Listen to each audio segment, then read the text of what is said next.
Provérbios capítulo 13, versículo 12, eu queria falar um pouco a respeito de adoecimento da alma, do espírito, brevemente, porque tem uma fala já reconhecida cientificamente, mas mais do que cientificamente, porque a gente não vem aqui para falar de ciência, a gente vem aqui para falar da fé, da palavra.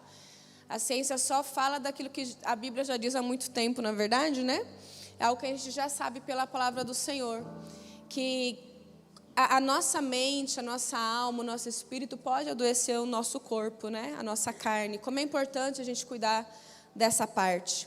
Em Provérbios 13, versículo 12, só para a gente abrir assim, diz para nós assim: a esperança que se adia faz adoecer o coração. Olha que interessante, A esperança que se adia faz adoecer o coração. Ou seja, esperar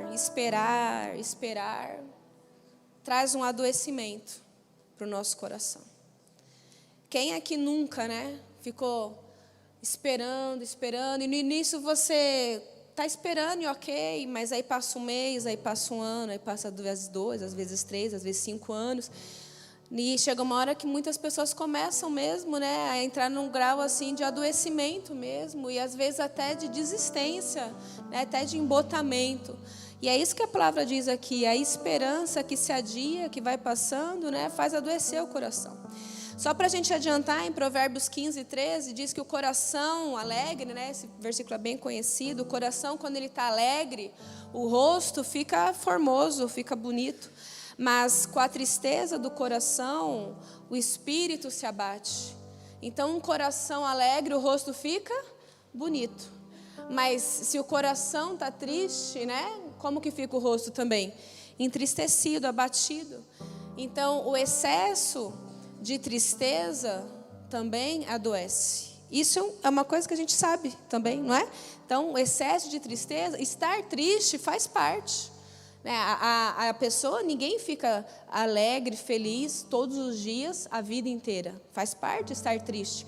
Mas o excesso de tristeza também causa adoecimento. Davi tem uma passagem, Salmo 32, a partir do versículo 3 ali, que ele começa a falar, ele a relatar que ele estava passando um momento tão difícil que ele começa a dizer que os ossos dele começaram a se envelhecer, tamanho a angústia que ele estava. Ele falou: enquanto eu calei, os meus ossos se envelheceram dentro de mim por causa dos meus constantes gemidos. E qual era o contexto ali que Davi estava passando? É porque Davi tinha pecado contra Deus. E a consciência dele estava tão pesada, ele se sentia tão culpado, porque quando ele caiu em si daquilo que ele tinha feito, era tão desnecessário o que ele tinha feito, e quando ele caiu em si, veio um remorso, uma culpa, sabe? Ele teve que lidar com uma consequência tão maior do que aquilo, do ato em si. Foi tão desproporcional, e a colheita sempre é muito pior do que aquilo que a gente semeou, é sempre muito maior. E a consciência dele ficou tão pesada que ele chega a dizer isso: olha, os meus ossos se envelheceram dentro de mim, tamanha dor, angústia. Então, a consciência pesada. A culpa, irmãos, a culpa é uma coisa que adoece pessoas. O arrependimento por algo que eu não deveria ter feito. Orgulho também, arrogância, vaidade. A gente tem vários relatos na Bíblia, mas, por exemplo, um deles, Saul, ele, por causa da vaidade, da arrogância, ele não queria entregar o trono dele, sendo que, na verdade, o trono não era dele, porque aquele lugar era de Deus, que era para governar o povo que era de Deus, o povo de Israel, e Deus tinha tirado dele, por orgulho, vaidade, entregue a Davi, e ele não queria ceder este lugar. Mas a vaidade e o orgulho tomou tanto assim o coração daquele homem, que ele chegou a se suicidar. E há pessoas que chegam ao extremo desse. O adoecimento emocional da sua alma é tão grande que a pessoa chega um momento assim, que é o último, eu imagino, da vida, que ela não consegue mais ver saída, e ela chega a tirar a sua própria vida. Talvez alguém aqui já conheceu alguém próximo, que chegou a fazer um ato desse. Coisas como, por exemplo, decisões erradas, atitudes assim precipitadas que a pessoa toma em algum momento da vida, e também vem consequências difíceis, e a pessoa, por causa disso, também tem consequências terríveis, como, por exemplo, o caso de Noemi. que era uma mulher também, ela, família abençoada, mas tomaram uma decisão sem consultar o Senhor. Quantas pessoas tomam decisões sem consultar o Senhor? E ela, seu marido, seus filhos, noras, saíram da sua cidade, né, porque estava um momento difícil, e foram para uma terra que, aos olhos deles, a outra terra, o outro lugar estava melhor. Mas a Bíblia diz que há caminhos que para o homem parece bom, mas não é. Então, olha como a gente não pode sair determinando lugares para nós, tomando decisões, sem antes consultar quem? O Senhor, porque às vezes há relacionamentos, há caminhos, há portas, que para a gente parece muito bom, mas só Deus sabe o que é melhor para nós. Às vezes aquilo que as pessoas falam, nossa, não perde isso, porque é o negócio da China, né? Assim, nossa, você não pode perder, você tem que, faz agora, se você não assinar hoje, você vai perder. Peraí, eu não tenho que fazer nada precipitadamente, primeiro eu tenho que orar, eu tenho que pensar, eu tenho que falar com Deus. Se eu sou casada, eu tenho que falar com a minha esposa, ou com o meu marido, eu tenho que pensar. Não, mas senão você vai perder. Se eu perder, é porque não era para mim. Quem concorda? Porque aquilo que é para mim, irmão, se for para mim, se for para você, se é de Deus, ninguém vai tomar a frente. Porque nós vemos pela fé, amém? E a família de Noemi, ela, seu marido, seus filhos, suas noras, decidiram, aqui está meio difícil, vamos para um outro lugar. E foram, sem consultar a Deus. E lá foi uma vida horrível. E lá, por mais que foi a fome, tudo pior não foi nem isso. O marido dela ali morreu, os filhos morreram, ela ficou sozinha ali com as noras, e ela chega a dizer que a vida dela estava tão horrível, que ela ia mudar o nome dela de Noemi para Mara, que significava amargura, amargurada, de tão difícil que estava a vida dela. Então, olha como pessoas chegam a ficar adoecidas por causa de decisões erradas, precipitadas. Ou seja, ela falou assim, a minha identidade mudou, eu não sou mais quem eu era. Porque Noemi significava agraciada. Eu não sou mais agraciada de Deus, eu não sou mais amada do Senhor, não. Agora eu sou uma mulher amargurada. Mudou minha identidade, mudou minha essência, eu sou outra pessoa. Mas por quê? Porque eu tomei uma atitude errada, eu fiz algo que eu não deveria ter feito e mudou a vida dessa mulher. Então são N fatores, aqui é só alguns para a gente começar a pensar em questões que pode trazer um adoecimento, e esse adoecimento começa na alma, abate o nosso espírito e pode sim abalar o nosso corpo, trazer doenças mesmo para o nosso organismo, porque começaram dentro de nós. Então fala para o seu irmão assim, cuidado com o adoecimento da tua alma, da tua mente, do teu espírito, amém? Tomar cuidado. Como que a gente faz, irmãos, para não adoecer? Uma coisa muito importante que a gente tem que aprender, irmãos. Quem aqui já lavou louça? Quem já tomou banho? Glória a Deus. Quando você toma banho ou lava louça, tem uma coisinha chamada esponja. Glória a Deus. Todo mundo já viu uma esponjinha? Irmãos, quando a gente pega aquela esponjinha, que você está lá lavando a louça, esfrega, né? O seu corpo, aquele pé preto, né? Aí lavou. Quando você tira a mão da esponjinha, vai passando alguns segundinhos, ela vai, né, vai amassada, ela vai voltando, daqui a pouco ela está lá, retinha de novo, não está? A coisa muito importante, irmãos, para a gente não adoecer na nossa alma, no nosso espírito, e a gente aprender a ser, sabe o que, irmãos? Resiliente. É uma coisa que não é nova aqui na igreja, que a gente já falou algumas vezes, mas em momentos assim, de palavras assim, é importante a gente ativar a nossa memória de novo. Como a gente sempre fala aqui com a liderança, o óbvio tem que ser dito muitas vezes. A gente sempre fala isso com a liderança aqui, né? O óbvio tem que ser, porque a gente sempre erra no óbvio. O óbvio tem que ser dito muitas vezes. Então a gente tem que aprender a ser resiliente. O que é uma pessoa resiliente? A gente tem que aprender, irmãos, a lidar com dias difíceis. Há pessoas que no dia difícil, no dia da dificuldade, sabe o que ela faz? Ela foge para o banheiro, irmãos. Foge para debaixo da cama. Foge para debaixo da saia da mãe. Mesmo sendo um homem já de 40 anos. Foge para a casa da mãe. Foge para qualquer lugar. Não fala mais com ninguém. Some da rede social. Não quer mais papo. Fecha a cara. Muda de humor. E a gente não pode ser assim. Porque o dia mau, ele chega para todo mundo. Mas nesse dia, irmãos, no dia das pressões, no dia da aflição, a gente tem que aprender a ser forte. Porque Deus está conosco. Eu creio muito, sabe, naquela palavra, e eu quero dividir ela com vocês hoje, que Deus liberou para Josué. Ele falou para Josué lá em Josué capítulo 1, versículo 9, Josué, seja forte e corajoso, porque eu serei com você todos os dias da sua vida. Você pode levantar a sua mão e falar: Deus é comigo todos os dias da minha vida. Declara aí sobre você: Deus é comigo todos os dias da minha vida. Agora diga para o seu irmão: meu irmão, seja forte e corajoso. A pessoa, irmãos, resiliente, ela tem mais facilidade, irmãos, de se adaptar a mudanças. Irmãos, a gente está no mundo e cada vez isso vai acontecer mais. Que tudo muda o tempo todo. Tudo muda o tempo todo. E cada vez isso vai ser com mais velocidade. E a gente tem que estar constantemente entendendo, compreendendo isso. E a gente tem que ter essa flexibilidade. Então não dá para a gente ser aquela pessoa, sabe, duro na queda. Não dá. A gente tem que ter o quê? Resiliência. As pressões virão, as situações virão difíceis. Como diz em Efésios capítulo 6, o dia mau vai chegar, mas eu tenho que ser resiliente, ser forte e corajoso. Quando Deus começa a falar ali com Josué, diz que Josué se dispôs, ele passou o Jordão. É tempo da gente se dispor e passar o Jordão, passar as dificuldades, passar o tempo ruim. É que nesse tempo que a gente está vivendo, um dia está 30 graus, outro dia chove, outro dia está 10 graus, um dia está tempo seco, outro dia cai. Não é assim? Assim é a vida. E a gente não pode, irmãos, mudar o humor. Um dia eu estou na igreja feliz, adorando ao Senhor, daqui a pouco eu sumo da igreja porque algo deu errado, daqui a pouco não. Todo dia eu tenho que estar bem diante do Senhor, tenho que estar bem em casa, tenho que estar bem no serviço. Mesmo que eu não estiver bem, eu estou bem. Por quê? Porque Deus está comigo todos os dias da minha vida. Eu tenho que ser forte e corajoso. Deus está comigo. Amém?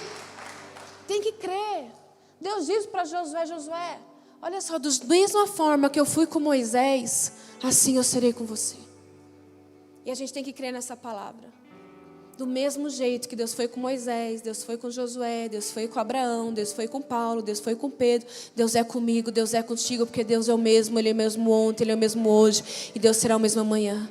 Jesus disse: em mim não há sombra de variação. Eu, Senhor, não mudo. Eis que estarei convosco todos os dias da tua vida até a consumação dos séculos. Seja firme. Venha a pressão que vier, fica firme. Seja resiliente. Por que há muitas pessoas que adoecem? Porque elas não são resilientes. Ela adoece por quê? Porque ela cede às pressões. Ela não consegue ver as mudanças e não ter flexibilidade. Não se adaptar. Não, ela não consegue. Tem que ser daquele jeito dela. Às vezes não dá para ser do meu jeito. Ela não consegue. E aí ela adoece. E há coisas que a gente tem que aprender, irmãos, a manejar da melhor forma possível. Amém? Segunda coisa importante, isso aqui é muito importante, irmãos, para te não adoecer, principalmente nesses anos aí que a gente vive. Para te não adoecer, nós precisamos aprender uma coisa: desacelerar. Fala para o teu irmão: meu irmão, desacelere, irmãos. Bate no ombro dele e fala: calma, irmão, calma. Calma, irmão, calma. Fala para ele: calma, meu irmão, calma. Menos. Irmão, 2 Timóteo, capítulo 4, versículo 5, Paulo diz para Timóteo assim, olha, Timóteo era discípulo de Paulo. Paulo estava treinando, discipulando Timóteo. Paulo diz para Timóteo assim: Timóteo, tu, porém, seja sábio, seja sóbrio, equilibrado. Sóbrio é o quê? Uma pessoa equilibrada, uma pessoa discreta. Timóteo, seja sóbrio, equilibrado, discreto em todas as coisas. Seja sóbrio, equilíbrio em todas as coisas. Diga comigo assim: a vida é muito preciosa para eu fazer tudo correndo. Irmão, tem gente que tudo o que faz é correndo. Irmão, nem para comer ela senta. Come assim. Mulher, senta para comer, não posso. Ao mesmo tempo de comer de pé sentada, mas não posso. Está sempre correndo, irmão. Não sabe nem para onde. É um avexamento, irmãos. É uma pressa. Chega à noite, ela deita, irmãos, mas ela não dorme. Fala para o teu irmão, não é você não, né? Ela não dorme, porque a mente dela está como? Pensando, irmãos, no frango do Natal de 2025. Meu Deus, a picanha não chegou. E o frango, será que eu vou conseguir comprar? Quem eu vou chamar? Ela está pensando. Irmãos, não desacelera. Ela está sempre pensando, sempre em movimento. A gente tem que viver, irmãos, a vida em um ritmo que a gente possa conseguir, irmãos, aproveitar. Aproveitar tudo o que a gente está fazendo. Senão tudo o que a gente vai vivendo, a gente não aproveita. Por exemplo, estamos aqui hoje, essa quinta-feira. Nós não sabemos quantas quintas nós estaremos aqui ainda. Pode ser que a gente esteja aqui mais 10 quintas, 100 quintas, 1000 quintas, 1 milhão de quintas. Mas uma coisa nós sabemos, nunca mais teremos uma quinta como essa quinta. Essa é a única quinta que será como essa quinta. Nenhuma outra quinta será como essa. Se a gente quinta que vem quiser fazer exatamente como essa, é impossível. Porque quinta que vem não será hoje. Porque quinta que vem será outro dia. Só hoje é hoje. E hoje já não é mais hoje, porque já passou. O hoje já não existe, porque o hoje agora, esse segundo, já passou, já é passado. Irmãos, já era, já foi. Então a gente tem que aproveitar hoje, agora. E às vezes nós estamos num culto, numa reunião, e a gente está aqui sentado, já pensando em coisas lá de casa, lá de amanhã, lá do trabalho. A gente tem que aproveitar cada coisa. Quando está com a família, com a família. Quando está na igreja, na igreja. Quando está no trabalho, focar no trabalho. Quando eu estou, num carro dirigindo, tentar olhar, ver o que está acontecendo. Olhar à volta, em volta. Se eu vou num shopping, alguma coisa, aproveitar. Mas sempre a gente está o quê? Acelerado. Aproveitar cada minuto da nossa vida. Por isso que Jesus fala em Mateus 6, 25, quando ele começa a falar da ansiedade. Porque a ansiedade é o quê? A aceleração. Ele fala, olha a natureza, observa as aves do céu, observa os lírios do campo. Então fala para o teu irmão, meu irmão, aprenda a observar. E diga para ele, desacelere. Quanto mais a gente observa, mais a gente desacelera. Porque a vida tem que ser legal, irmãos. A vida tem que ser legal, a vida tem que ser leve. Porque a gente tentando fazer a vida legal, a vida leve, ela já é difícil. Imagina se a gente já dificultar, irmãos. É verdade ou não é, irmão? Tem que ser leve. Tem que rir mais. Rir da gente mesmo. Não encasquetar com tudo, irmão. Não tentar resolver tudo. Não querer dar conta de tudo. Não querer resolver tudo hoje, irmãos. Porque a gente não vai conseguir. O que der para fazer hoje está bom. Não querer fazer tudo 100%. Se conseguir fazer 70%, fala assim, estou feliz. Amém? O mundo cada vez fala mais para a gente, faça, faça, faça, faça. E Deus cada dia diz mais para nós, desacelere, desacelere, desacelere. Amém? E a gente tem que aprender isso em nome de Jesus. Tem muitas coisas que a gente faz e a gente nem sabe por que a gente faz. Tem muitas coisas que a gente faz, que a gente vê, que a gente fica olhando no celular, que a gente nem sabe por que a gente está fazendo. Perde tempo. Pessoas que passam na nossa vida que a gente perdeu tempo. Conselhos que a gente deu que a gente perdeu tempo. Coisas que a gente ficou pesquisando que a gente perdeu tempo, irmãos. Pensamentos que a gente ficou perdendo tempo. Sentimentos que a gente deu vazão na nossa vida e perdeu tempo e acaba adoecendo por causa disso. Coisas que a gente perdeu tempo. É como a gente subir 30 andares de um prédio, da escada. Subir 30 andares, imagina, na escada, não é de elevador não.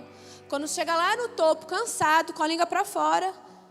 Ai meu Deus, subi o prédio errado. Ô, meu pai era lá naquele outro, tem que descer tudo de novo. É triste, né, irmão? Aí desce, atravessa a rua para subir o outro. E às vezes está perdendo tempo com aquilo que não deveria.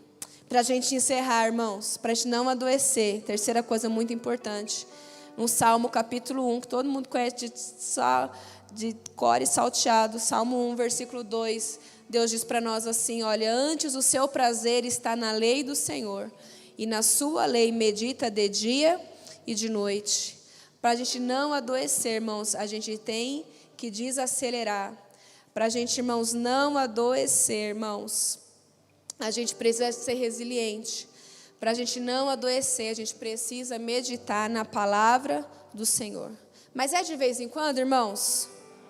É dia e noite. Antes o seu prazer está na lei do Senhor, e na lei do Senhor medita dia e noite. A palavra de Deus diz assim em Colossenses 3, 1 e 2. Eu vou ler para vocês. Diz assim. Portanto, Se fostes ressuscitados juntamente com Cristo, buscai as coisas lá do alto, onde Cristo vive, assentado à direita de Deus. Pensai nas coisas lá do alto, não nas que são aqui da terra. Olha que coisa maravilhosa que Paulo fala. Se a gente está com Cristo, a gente tem que pensar mais nas coisas aonde, irmãos? Lá do alto. Não é que você não vai pensar aqui, não vai trabalhar, não é nada disso, irmão, não vai estudar, não é nada disso. Mas nós deveríamos pensar mais aonde? Nas coisas de lá. Meditar em Deus, focar nas coisas espirituais, focar nas coisas celestiais. Nós não somos daqui, irmãos, nós somos do céu, a nossa pátria é o céu, nós viemos do céu e para o céu nós vamos voltar. Aqui nós somos só passageiros, irmãos.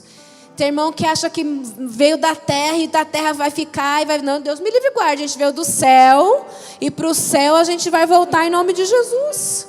Então, se é para lá, de lá que a gente veio, para lá vai voltar, que a gente pense mais nas coisas de lá do céu. É uma estratégia do mal, do diabo, que a gente se foque nas coisas da terra, como se a gente fizesse parte daqui. Que a gente se foque, irmãos, em série da Netflix. Irmão, não, a gente tem que focar na palavra, na leitura da Bíblia. A gente tem que estar meditando na palavra, no louvor, na oração. E não significa, irmão, a gente está 24 horas de joelho no chão. Vou abandonar o serviço, abandonar tudo, agora eu vou só... Não, irmãos, não é para ser budista, não, em cima de um topo de uma... Não é isso, não, irmãos. A gente está trabalhando, está estudando, está lavando louça, está cuidando de criança, está na fila do banco, mas eu estou ligada em quem? Em Deus, irmãos. Eu estou na cela, onde eu estiver, eu estou ligada em Deus. Eu estou no carro, eu estou ouvindo louvor, eu estou meditando, eu estou falando com Deus. Aí eu parei 10 minutinhos em algum lugar, eu estou com a Bíblia, nem que for ali no iPhone, e eu estou lá folheando, porque aí eu venço tudo pela palavra. A tentação vai vir para querer adoecer a tua alma, minha alma, o nosso espírito. Vai querer vir coisa para querer pegar a tua mente. Vai ou não vai, irmãos? Para querer falar que você é fraco, que você não consegue, que não vai dar certo, que a porta vai fechar, que você é um fracassado, que você não vai ter ninguém, que o seu futuro é incerto. Vai querer vir um monte de coisa. Vai ou não vai, irmãos? Mas na hora que vier, você está ligado em quem? Meditando em quem, irmãos? Em Deus. E a palavra do Senhor diz assim: sujeitai-vos a Deus, resistir ao diabo e ele fugirá. Não tem como você resistir ao diabo se primeiro você não se sujeitar a quem? Tem muita gente que quer resistir ao diabo sem se sujeitar a Deus, não adianta. Sujeitai-vos a Deus, resistir ao diabo e ele fugirá de vós. É por isso que tem um monte de gente que não consegue resistir ao diabo, porque primeiro ele não se sujeita a Deus. Sujeitai-vos a Deus, resistir ao diabo e ele fugirá de vós. É por isso que quando o diabo foi tentar Jesus, ele fugiu de Jesus, porque tudo que o diabo apresentava para Jesus, Jesus se levantava e dizia: diabo, veja bem, está escrito, está escrito, está escrito, está escrito. Por quê? Porque Jesus lia, ele sabia da Bíblia, ele meditava, ele era o próprio verbo encarnado que se fez homem e habitou entre nós. Se a gente não ler a Bíblia, não orar, não buscar, não ouvir a palavra, não praticar, irmãos, qualquer coisinha que o diabo lançar, a gente vai cair. A gente não vai ter força para vencer. Mas quando eu leio, irmãos, quando eu guardo a palavra no meu coração, quando eu vivo o Evangelho, quando o diabo se apresenta diante de mim, ele não vai vir com foice, irmãos. Não vai vir com a capa preta balançando, não. Ele vai fazer, sabe, como um anjo de luz, que a gente ouviu aqui a palavra essa semana. Para nos enganar até os próprios escolhidos, como foi falado aqui domingo, irmãos. Mas sujeitai-vos a Deus, resistir ao diabo e ele fugirá de vós. Medite na palavra, seja resiliente, desacelere e o adoecimento não vai fazer parte da nossa vida. Amém? Fala para o teu irmão assim: não adoeça. Diga para ele: medite na palavra, desacelere, seja resiliente e o adoecimento não vai fazer parte da sua vida. Vamos aplaudir forte ao Senhor, amém?